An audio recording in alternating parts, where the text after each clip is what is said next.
पूरा विश्व हिंदू है, पूरा विश्व सनातनी है, केवल भारत थोड़ी है।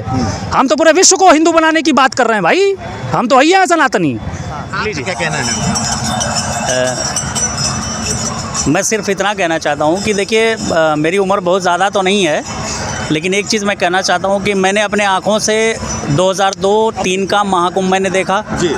6-7 का अर्धकुंभ मैंने देखा है, 12-13 का महाकुंभ मैंने देखा है, 19 का अर्धकुंभ मैंने देखा है और 24-25 का महाकुंभ मैं देख रहा हूँ, जो 144 वर्ष के बाद ये जो है लगा हुआ है। मैं अपना अनुभव बता रहा हूँ कि 2019 का जो अर्धकुंभ था और ये जो महाकुंभ की तैयारी है, अभी आपने एक सवाल किया था कि योगी जी की तैयारियों के ऊपर, मैं एक चीज़ कहना चाहता हूँ कि जो पीछे के मैंने देखे हैं 2002-03 या 6-7 या 12-13, उन तैयारियों में और आज की तैयारी में ज़मीन आसमान का अंतर है। अच्छा, इतनी बड़ी तैयारी। महसूस किया? देखिए अंतर मैं आपको, बड़ी अच्छी बात कही कि इसके पहले की जो तैयारियां हैं, जी जी जी, एक बात बड़ी महत्वपूर्ण आपने कही कि इसके पहले का जो कुंभ रहा है, जो वहाँ की व्यवस्थाएं थी, जो वहाँ की तैयारियां थी, उनकी तुलना में अब की बार की व्यवस्थाएं आपको अच्छी लग रही हैं। किन मामलों में ये कुंभ आपको अच्छा लगा और ये जो तैयारियां हुई हैं प्रशासन की तरफ से, ये कहाँ तक प्रासंगिक है? और जो लोग आने वाले हैं मौनी अमावस्या के दिन स्नान करने के लिए, यहाँ की व्यवस्थाओं को लेकर के, यहाँ की परेशानियों से चिंतित होकर के, तो आप उनको क्या संदेश देना चाहेंगे इस तीर्थराज प्रयाग की इस पावन भूमि से और संगम के किनारे से, जो अपना व्यक्तिगत अनुभव वो आप बताएं। देखिए जो आपने पूछा है कि तैयारियों के बारे में क्या इन्होंने किया, मैं आपको एक चीज़ बताना चाहता हूँ कि जो पीछे के महाकुंभ या अर्धकुंभ को मैंने देखा, गवर्नमेंट की तरफ से फंड आता है, बजट आता है तैयारियों को पूरा कराने के लिए, और थोड़ा बहुत पैसा नहीं आता है, बहुत पैसा आता है। मैंने अपने आंखों से जो सबसे पहली चीज़ ये देखी थी कि हमारे यहाँ इलाहाबाद जंक्शन चले जाइए, लगभग वो मिड एरिया माना जाता है, उस जंक्शन से मेला क्षेत्र के तरफ ही डेवलप होता था। वो भी क्या डेवलप होता था, रोड थोड़ी बहुत सही कर दी गई, बिजली के खंभे से तार थोड़े जो टूटे फूटे हैं सही कर दिए गए, कोई बहुत ज़्यादा काम नहीं होता था। आता तो था पूरे शहर के लिए।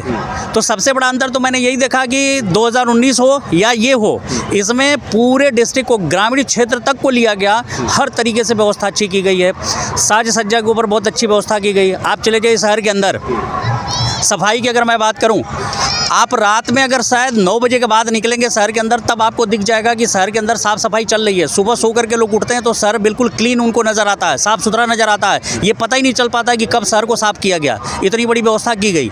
दूसरी चीज़ मैं आपको बताऊँ तो मेले के अंदर आने के बाद एक चीज़ मैं बताऊँ, 2002-03 की बात मैं बता रहा हूँ, 12-13 की बात और 6-7 भी आप ले लीजिए, जो कल्पवास सेक्टर बनता था, कल्पवासियों के लिए जो बनाया जाता था, उनकी सुबह की जो व्यवस्था होती थी फ्रेश होने के लिए, तो मैंने अपने आंखों से देखा है। उस समय तो कैमरा नहीं थे अपने पास, नहीं साथ में फ़ोटो खींच के रखता कि लोग फ्रेश कहाँ होते थे, जो टेंटों के बीच में नाली बनाई जाती थी उसमें बैठ के लोग फ्रेश होते थे खुले एरिया में। और सफाई कर्मी बेचारे जो क्या करते थे, सुबह में मॉर्निंग में उसको उठाते थे, ले जा करके फिर किसी गड्ढे में डालते थे। लेकिन आज की डेट में पूरे इतने बड़े मेले क्षेत्र की एक चैलेंज मैं कर रहा हूँ कि आप कहीं भी देख लीजिए, कोई भी आपको बोतल या डब्बा लेकर के घूमता हुआ नजर नहीं आएगा। इतनी बड़ी सफाई के लिए ये मतलब स्वच्छता का जो इन्होंने मिशन लेके चले, उसको इन्होंने यहाँ पे चरितार्थ कर दिया है।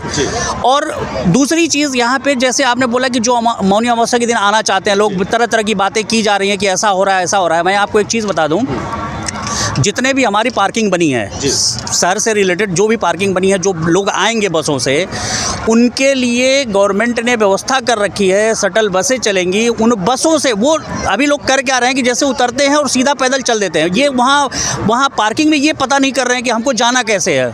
मेरे ख्याल से अगर ये पता करते तो पैदल आने की ज़रूरत नहीं है, उनको परेड ग्राउंड तक लाने की व्यवस्था की गई है। गवर्नमेंट ने 3000 से ज़्यादा बसें शहर के अंदर इस तरीके की कर रखी हैं कि जिनको ला करके मेला तक छोड़ा जाएगा। तो थोड़ा सा अगर हम लोग समझ करके चलेंगे तो कहीं भी किसी भी समस्या का यहाँ सामना नहीं करना पड़ेगा। बाकी तो ये जो अपने आप में व्यवस्था की गई है, इसकी कोई कल्पना कर ही नहीं सकता, ऐसी व्यवस्था हो ही नहीं सकती। मैं चैलेंज करता हूँ इस चीज़ का। आप इस व्यवस्था से अभिभूत हैं? बिल्कुल, 1,00,000%। बहुत बहुत धन्यवाद। आपका क्या नाम? नीलेश दुबे मेरा नाम है, और रहने वाला तो ऐसे मैं मऊ डिस्ट्रिक्ट का हूँ, लेकिन मैं 1996 से मैं प्रयागराज में ही रहता हूँ। तो इसलिए यहाँ पे आप अपने आंखों के सामने इतने आयोजन को देखा, इसलिए मैं अपना अनुभव शेयर कर रहा हूँ। घायल है नंदगांव, घायल कदम छाँव, घायल सुदामा आज तुझको पुकारता, कि बैठ के कदम पे न बांसुरी बजाओ कृष्ण, आज कुरुक्षेत्र फिर तुझको पुकारता, कि दिव्य पांचजन्य फिर जोर से बजाओ कृष्ण, आज कुरुक्षेत्र फिर तुझको पुकारता। तो ये वो समय है कि महाभारत की जो रणभेरी है वो बच चुकी है और फिर से सनातन पूरे विश्व में करवट लेने के लिए तैयार है। आपने कहा कि सनातन विश्व में करवट लेने के लिए तैयार है, तो अभी एक मांग उठी है हिंदू राष्ट्र को लेकर के, इसके बारे में क्या विचार हैं आपके? पूरा विश्व हिंदू है, पूरा विश्व सनातनी है, केवल भारत थोड़ी है। हम तो पूरे विश्व को हिंदू बनाने की बात कर रहे हैं भाई, हम तो वही हैं सनातनी।